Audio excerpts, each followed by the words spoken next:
My next guest takes on Montana Stewart at Legacy FC 61 coming up here on October 14th. Mackenzie Dern joins me here on the program for the very first time. Mackenzie, how are you? I'm good. How are you? Fantastic, and thank you so much for asking. Not everyone asks how I'm doing, so I like that. But everyone knows who you are. I mean, you had the big debut with Legacy, a couple months back. You obviously have a decorated jiu-jitsu background. You're a multiple jiu-jitsu champion. You're a one-time ADCC winner. I got to know, when did you first start training in jiu-jitsu? Jiu-jitsu, I started when I was 3 years old because my dad has an academy since I was born, basically. And he's the one who got me into it. So I've been doing it. I'm 23 now, so 20 years. Oh, amazing. That's awesome. Yeah, so it was right from the start then. And then you kind of talked about your father there. Your father is Wellington Megaton Diaz. Was he sort of the biggest influence as far as you pursuing your jiu-jitsu career? Do you think if you had a different dad, you probably wouldn't have done jiu-jitsu? Yeah, I mean, I think everything I have today is because of him. I wouldn't have, I probably wouldn't know what jiu-jitsu is. I'd probably be one of the girls, that, I don't know, goes to college and does regular things and doesn't even, maybe I wouldn't even know about sports, I have no idea. So, of course I know about sports, but I mean about mixed martial arts and jiu-jitsu and stuff like that. So, definitely everything I have today, the house I grew up with was because of the academy that he had. All my traveling, by the time I was 14, I had been all over the world, competing. So I definitely had a very different lifestyle growing up. But I definitely think it's because of him. So for sure, my biggest motivation. Do you guys talk a lot, I imagine? Because I know, as people get older, sometimes they don't talk to their parents as much, but it sounds like you're very close with your father. Yeah, I'm definitely a big daddy's girl. Was pretty hard for him when I got my first serious boyfriend. Okay. But my first serious boyfriend was actually a jiu-jitsu guy, world champion too, so he approves and everything. But you could definitely tell he wanted to fight with the guy, training, always wanted to roll with him. So it was hard for him to let it go, not being so much daddy's little girl, but I'll always be daddy's little girl. So I even don't like when he goes to watch me train MMA and stuff because I don't know, I think it's hard for a dad to see his little girl getting punched and stuff like that. So definitely try to keep it just him having this good image of me training jiu-jitsu and not getting punched in the face and stuff like that. So absolutely. Was the rule with your dad that if you date anyone, they have to do jiu-jitsu? Is that sort of the standard? I mean, not necessarily, but he definitely preferred it, he definitely wanted someone that could protect me and I wouldn't be the one protecting them in the relationship. Fair enough. Let's switch gears a little bit here. Who were some of your favorite MMA fighters, even before you got into MMA and started training? And you can't say anyone from the MMA lab because that's biased, obviously. I mean, I think Anderson Silva, Damian Maia. I mean, I'm a huge fan of Holly Holm. I'm not a fan of Ronda Rousey, I'm not, I don't really admire. You don't have any posters up on your wall of Ronda Rousey, is what you're saying, right? Yeah, definitely, but definitely for sure. I mean, she's a great athlete and, she's one of the biggest reasons why I got into MMA, just from seeing her, all the doors that she's opened for women and just how she was able to make such a good career in MMA. So it was definitely a big step for me to go into MMA was because of her, So, I mean, she's a big, was a motivation, for me. And I think, I mean, I'm a fan of a lot of MMA fighters, of course, being jiu-jitsu person, I'm always kind of following Damian Maia and all the people Dorian Burns and Sergio Moraes. We have Jacare, Ronaldo Souza. We have a lot of jiu-jitsu guys that we're always supporting in the MMA. So I'm definitely more that style fan. But I like a lot of the title holders and everyone, and Ben Henderson. Excellent. Yes, of course. Yeah, you got to throw that in there too. I like that. When was the moment for you knew you wanted to do mixed martial arts? Because I read somewhere in another interview, you're always looking to challenge yourself, but I mean, you're still relatively young. When was sort of the moment for you when you're like, you know what, I got to do MMA? Well, it's funny, always growing up, I was always against it, I never thought, I was really almost one of the girls that was oh, I don't think that girls should get punched in the face, I think jiu-jitsu is perfectly fine, it's the gentle art, translate English, so, I mean, we choke, armbar, and we do all these things, and we don't have to get our nose broken and things like that, so I was always really against it, and I think a big part of it was because of my dad, he never really wanted me to get into MMA, But then I started to do MMA just to help my jiu-jitsu training. So I would do like the ground days when they would at the lab when they would do the ground, I would go there, and I started to do like the stand up to have some more cardio to train for the world championships in jiu-jitsu. And of course, everyone in the lab was like, "Man, you should do it. You should do it. You know, you would do really good. You're young." I said. Then I started to get into the idea like, okay, maybe, but I need to accomplish everything I want to accomplish in jiu-jitsu first, you know.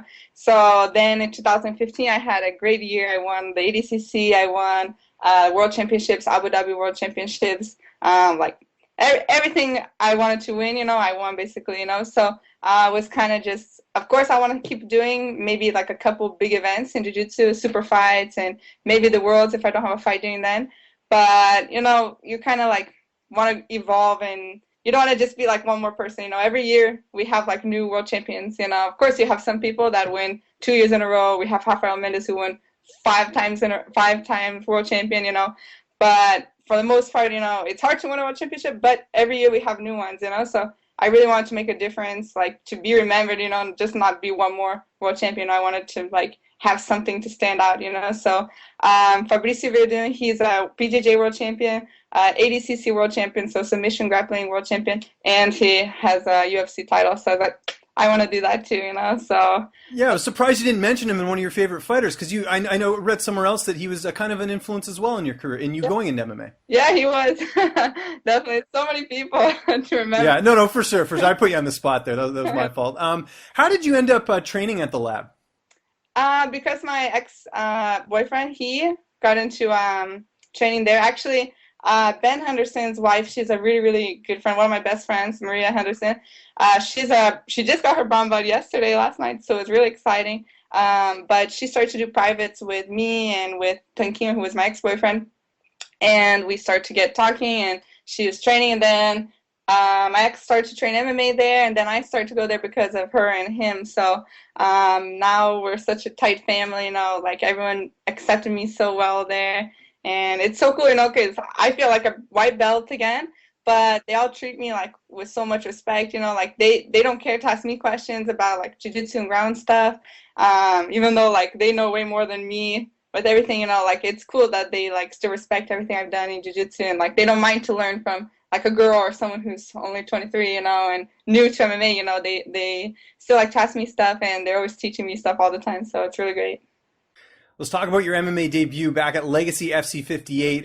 What was it like, you know, competing in MMA? People knew your backstory. They knew that this was kind of a big deal. Were you feeling the pressure when you went in the cage, or did, you know, because you have all that experience in jiu-jitsu, was it just another day in the office?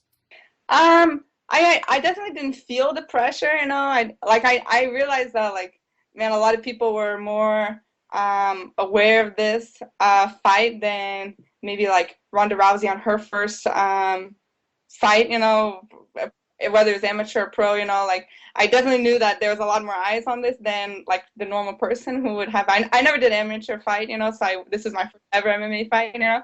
So I definitely knew that there's a lot more eyes and people, and for me the biggest thing was like the jiu-jitsu community, you know. I was representing them, you know, so I didn't want to let them down.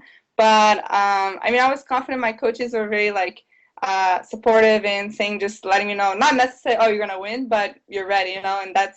I mean, I've been competing my whole life, so I know like when I've trained my best and when I have prepared myself to the best of my ability.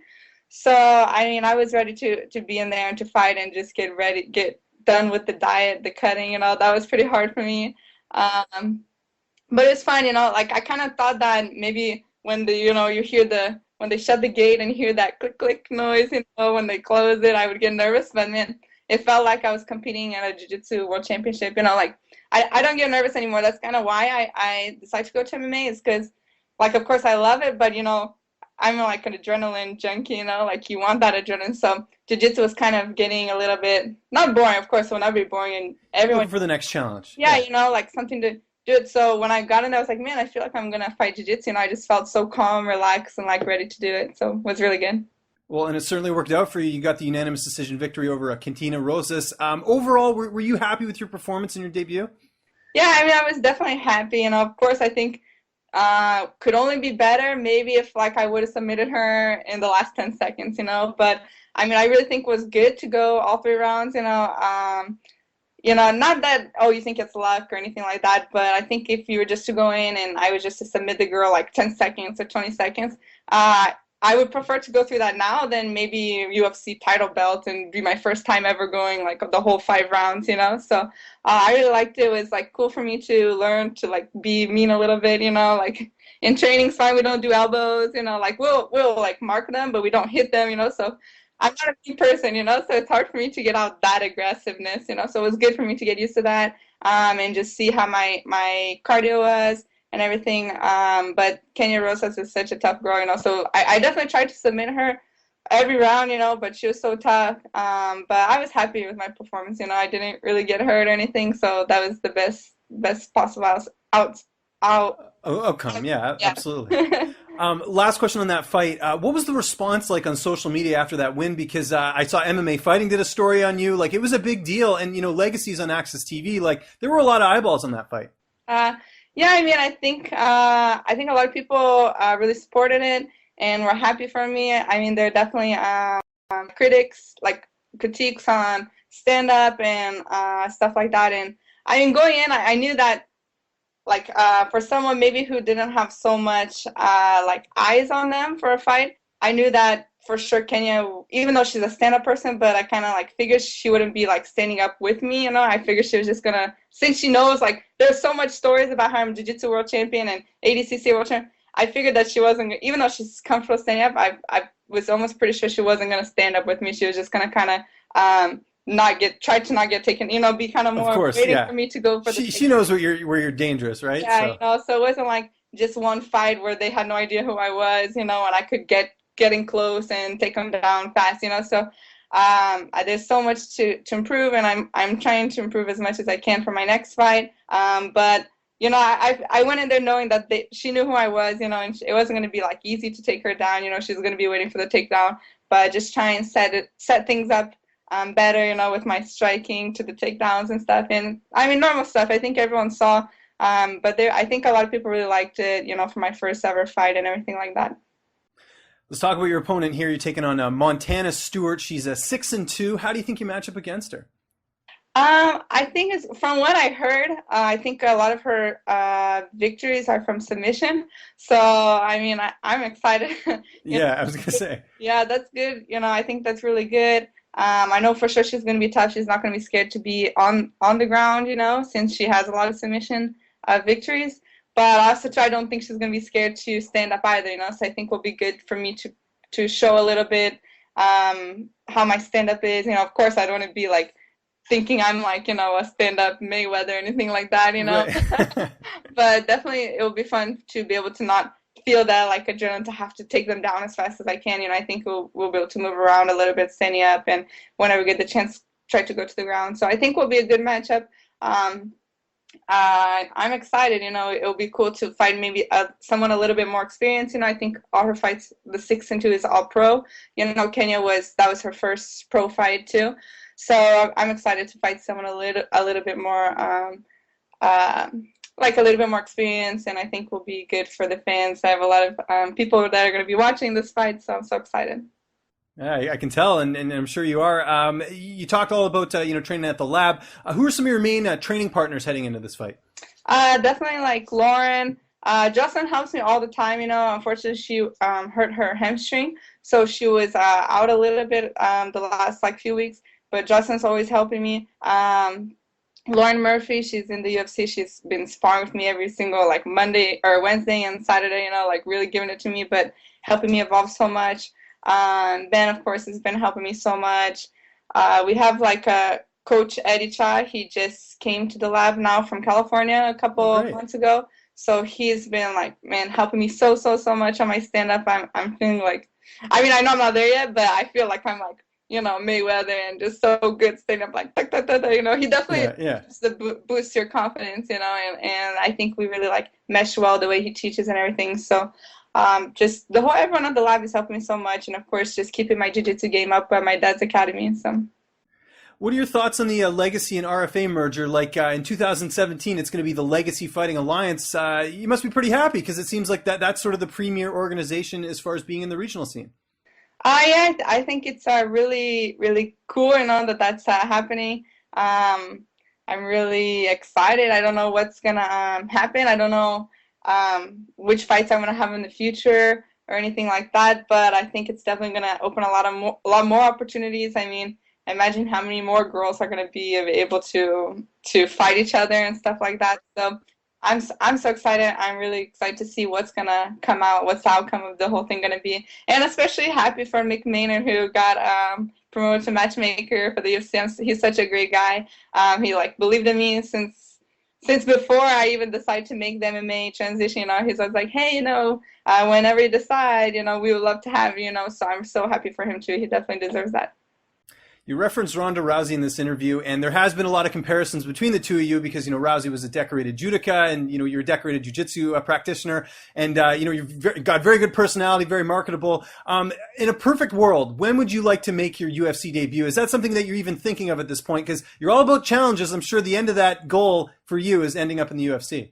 Yeah, I mean, my goal is definitely for sure to be 2017 in the UFC. And hopefully, I mean, I don't know if like fighting for the title by the end of 2017, but if not, fighting for the title like pretty close by then, you know. But I would definitely like to be in the UFC in 2017 and just starting to really like make earn my own space there. You know what I mean? I think like I definitely have the potential to be there, and that's my goal. You know, like I don't want to get punched in the face, you know, for nothing. You know, I want to go to be the champion. So I think Joanna's such a tough girl, you know, like no way am I there yet, you know, or anything like that. But I think I have the jiu-jitsu to get me there, you know, and just have to be really, really strong on my stand-up game and like wrestling. I'm not a wrestler. I'll probably never be like, you know, Claudia Esparza wrestling, you know, college wrestler. So I'll never be that style, you know. It's I can work my wrestling so much, but